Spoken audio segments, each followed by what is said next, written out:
also with us. Srinjoy, as what is being said on part of the IDF, on the day when Iran carried out these strikes, saying that there would be retaliation, there would be an answer given back to Iran and its proxies, as what IDF said. However, that time the place and the time weren't decided. It has now come across 25 days later as these retaliatory strikes that are now being carried out. Yes, first of all, these strikes are limited to military installations. This is something the Americans had repeatedly told Israel. Don't strike their nuclear power plants. Don't strike the oil fields or oil refineries. This is something the Israelis have deliberately done. Only struck the military installations is what we are hearing. So that's the first thing. Secondly, what we also know is that they probably use their fighters, which means air-to-air refueling was probably necessary because it's a long flight from Israel to Iran. Now, how exactly it was done, we do not know. The other possibility, of course, was the use of missiles. Now, that too, ballistic missiles too, could have been an option. So that's really the second thing. The third thing is how much damage has been done. That's not clear as yet, but we will probably know through satellite photographs and all that, what level of damage has happened. Fourthly, the question is, what will Iran do? Will the Iranians strike back? If they do that, then Israel will hit back and the war will escalate, and that will have terrible consequences for everybody.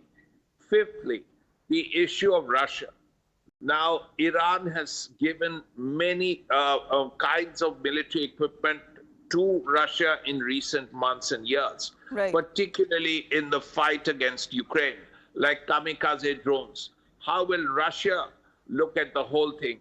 Because that too is an important issue to consider. Well, as far as the Iranian president is concerned, he was also there in the recently concluded BRICS summit that was witnessed there in Russia and Kazan.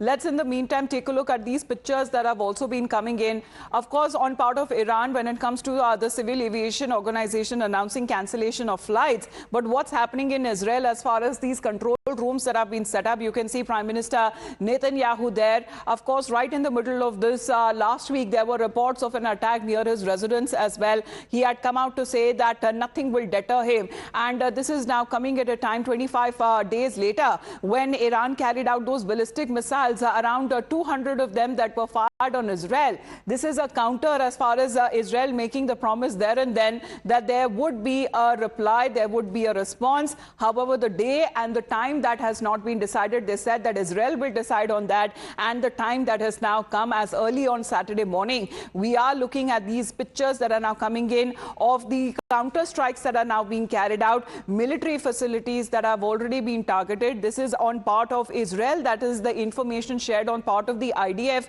including their Air Force, that have now been saying that as far as the military installations are concerned, they are the ones that have been targeted in Iran. So, Srinjoy, looking at the current situation as far as military targets, that military bases are the targets there of Israel. What is the America angle here, as you were talking about? Because it seems that the involvement of America also did not want such kind of escalation when it comes to in the Middle East. Yes, the Americans had been saying, and this is publicly also, is that Israel should not strike Iranian nuclear installations. If they have nuclear processing plants, nuclear labs, none of them should be touched. Also, the Americans had suggested and hoped that the Israelis do not hit Iranian oil fields or Iranian refineries. Because if that happened, the Americans said, the war would escalate. Now, what Iran has done, has faced from Israel is a tit for tat. Iran had attacked Israeli military installations. Israel has done just that.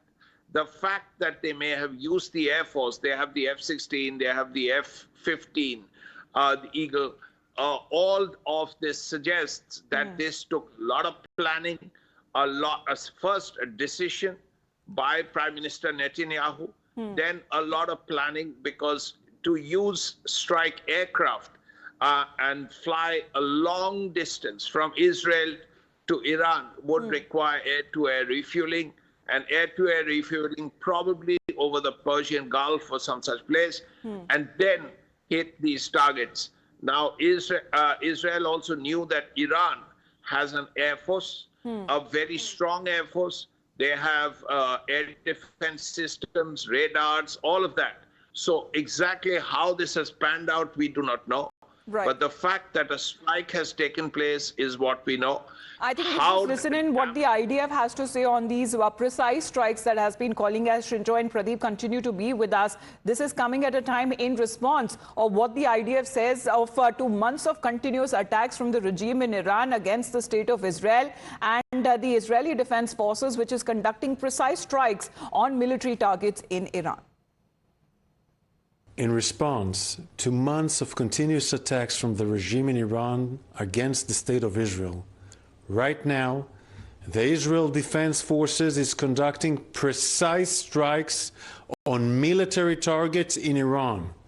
The regime in Iran and its proxies in the region have been relentlessly attacking Israel since October 7th on 7 fronts, including direct attacks from Iranian soil. Like every other sovereign country in the world, the state of Israel has the right and the duty to respond. Our defensive and offensive capabilities are fully mobilized. We will do whatever necessary to defend the state of Israel and the people of Israel. Well, as far as these counter-strikes that are now being carried out, there is yet to be an update to be shared on part of Tehran. Let's go across to Brigadier Mahajan joining us here on the broadcast. Good morning to you. As we are looking at these counter-retaliatory strikes that are being conducted by Israel on Iran, what do you make of the current situation? See, it's like this. Iran and Israel are separated by a country in between, so they cannot have any land warfare there at all. Or for that matter, there can be no naval warfare also. The only warfare they can engage in is the air warfare, and that too, as far as the air warfare is concerned, the Iranians have only missiles and drones, while Israel has missiles, drones, and also a very powerful air force.